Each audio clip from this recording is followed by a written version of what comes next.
Africa and the world at large, welcome to a special edition of an insightful discussion. We are here live at the Pan-African Institute of Paralegal Studies here in Abuja. And we have here with us the rector and founder of the institution, Barrister Panaf Olajide Olakanmi. And I am Basi Esther. I'll be your host for today's discussion. You're welcome, sir, to today's edition. Well, do I say good morning or good afternoon? Whichever, time of the day. Yes, sir. My name is Panaf Olajide Olakanmi. Okay. I am director of the Pan-African Institute of Paralegal Studies. Very much, sir. This place is called Dawaki in Abuja. Okay. One of the serene environments of the Federal Capital Territory. Okay, yes. That's very much. Right. Thank you for that. We would want to know, in your own terms, how you would describe who a paralegal is and where they can work and where we can find them. Yes, paralegals are simply people that are doing legally related works, okay, but are not lawyers. Paralegals are able to do virtually everything that a lawyer can do, except that they cannot appear in court. Wow. That is the distinction between a paralegal and a lawyer. Paralegals cannot appear in court, cannot appear before either a judge or a magistrate. Okay. That basically is the distinction between a paralegal and a lawyer. Every other thing that a lawyer can do, with that distinction, a paralegal can. Equally do the They same. can't do it. Okay. Virtually everything. They are virtually as knowledgeable as a lawyer. Okay. No, but they are not so then anointed to appear before any court of law. Okay, so we could say that is the only... It's a major distinction. Okay. Because they can't go to the Nigerian law school.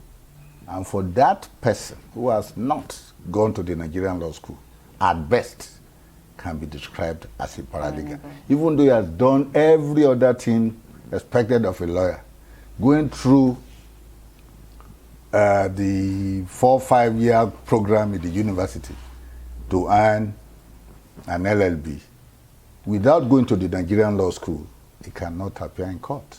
Okay. And at that level, it's basically a paralegal. Okay. Yes. All right. Thank you very much. Yes. We also want to know if your institute is recognized by the Federal Republic of Nigeria, by the federal government, and if they are also recognized by JAMB in Nigeria. Yes. Well, as a lawyer in the first place, it's expected of us to make sure that whatever business you are into is fully accredited and recognized by the government. Okay. Ours, before we started in 2012, had been approved by the Nigerian Board of Technical Education in Kaduna. Okay. And once you are so accredited by that institution, you then have the authority of the federal government of Nigeria. And with that kind of recognition, automatically, you are captured by JAMB on their brochure. Okay. As we speak today, as I stand before you today, most of our students came in through the Joint Admission and Matriculation Board. Oh. That's JAMB. Almost all of them came in through JAMB into the school. So we are so recognized. And for those who still bother to know and know further, they can see the JAMB brochure. They find our names there.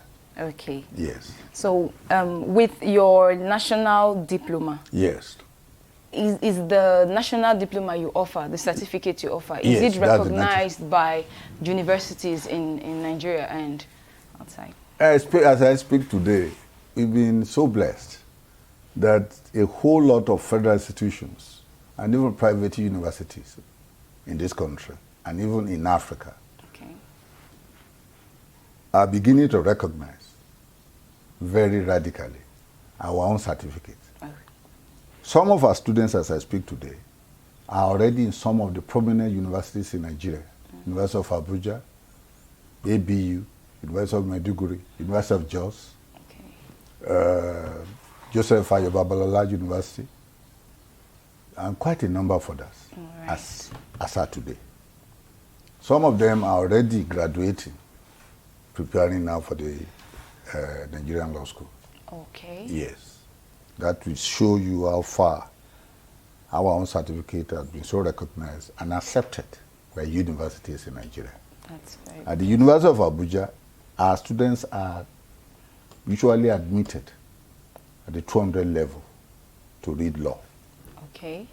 And some of those other universities do the same. The records are there for anybody to see. Okay. So, as of today. All right. Thank you very much. Yes. Sir, you said in your words that most of the students you have here today are brought in through JAM. Yes. Okay. Apart from JAM, is there any other method you used in admitting students? Because our own program is quite distinct. Okay.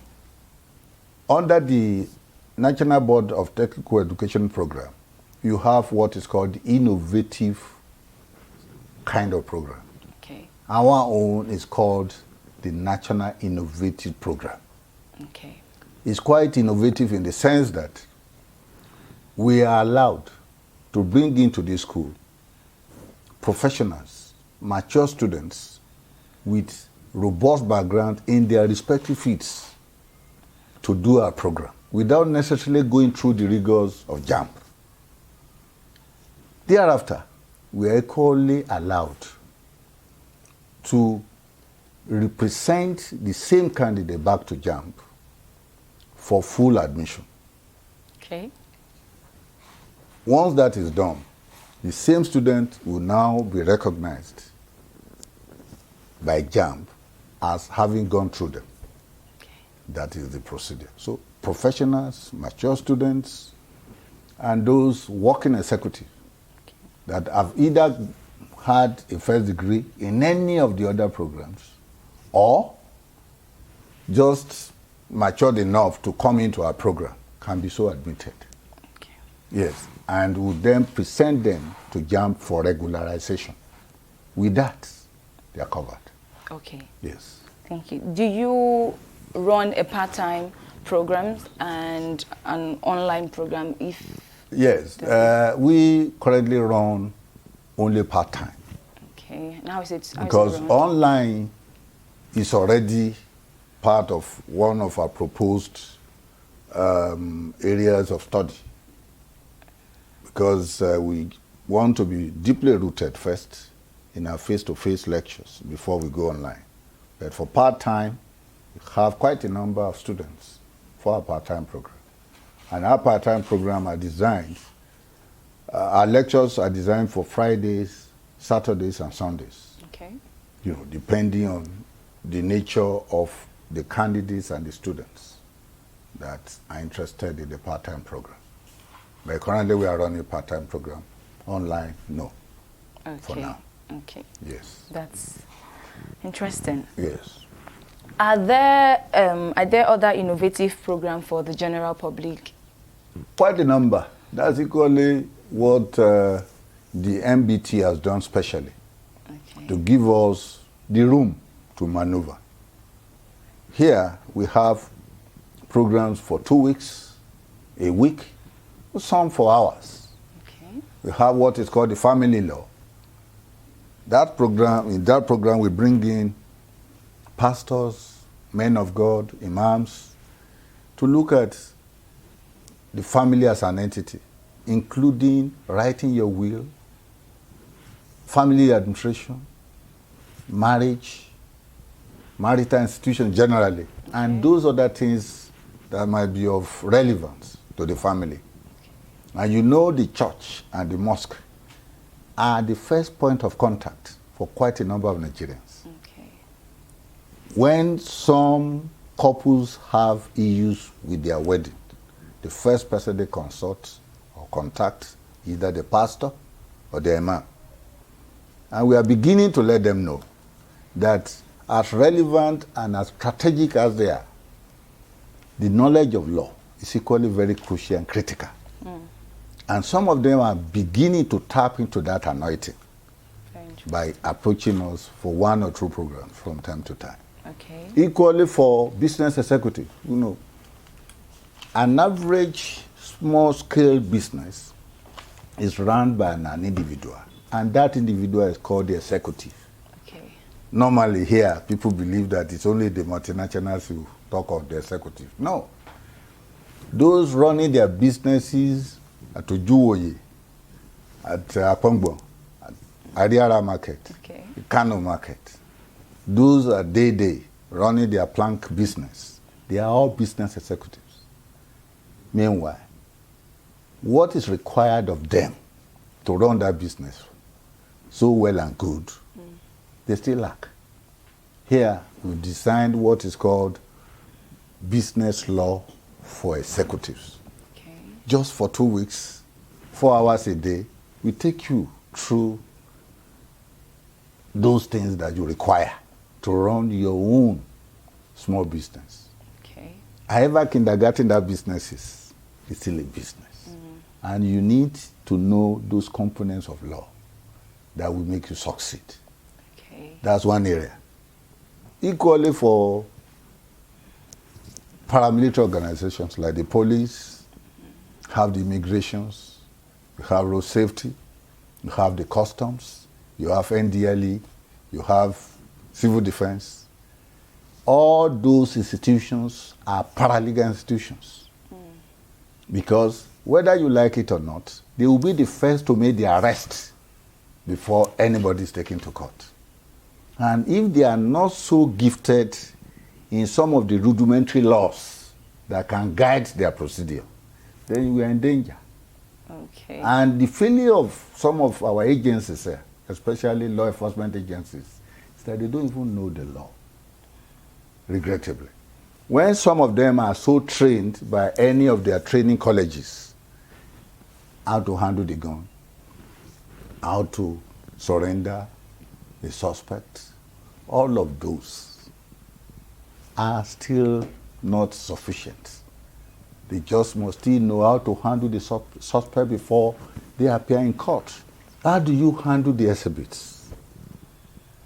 How do you still sustain the dignity of that same suspect who have been so arrested? All of these are basics. At the ports, the customs are intercepting people. At the point of issuing the passport or checking the passport on arrival, immigration is checking. You get out of it, you are running into the police in most of the checkpoints. And the normal language is your particulars. There is much more than that all our law enforcement agencies must know. And so, in other climes, in Australia, in South Africa, as near as South Africa is in Africa to us, in America and quite a number of other places, paralegals are just one of the most fantastic and important institutions that people are required to either pass through or at least go through some of the basic courses for you to be a whole person. Okay. But here, we're still not gotten there. And our own prayer is that as radically as possible, Nigerians will have to begin to tap into the qualities of paralegalism, which is going to be another profession, whether we like it or not, in a couple of months or years from now. The post-COVID experience is going to be another lesson for each and every one of us. That professions are beginning to change and changing radically too. That it's not in all things that you need a lawyer. All you need first is a paralegal. Just like you get to an hospital, you are meeting your nurse before you see your doctor. Okay. So we're taking paralegalism now to that level, that an average office, the secretary, to have a knowledge of law. The human resources persons in a company must have the knowledge of law. when a human resources manager uses a query, the implications are quite there. That same query can lead to dismissal. Same query can lead to prosecution. All of those basics are there. And for the fact that paralegals are not, for now in Nigeria, manning some of these sensitive positions, that is why you have problems with most of the cases taken to court by federal government. They will lose at the end of the day, because what they are supposed or expected to have packaged in whatever they are giving to their staff, they don't. So that's the relevance of paralegal for the 21st century and beyond. Very well, sir. Yes.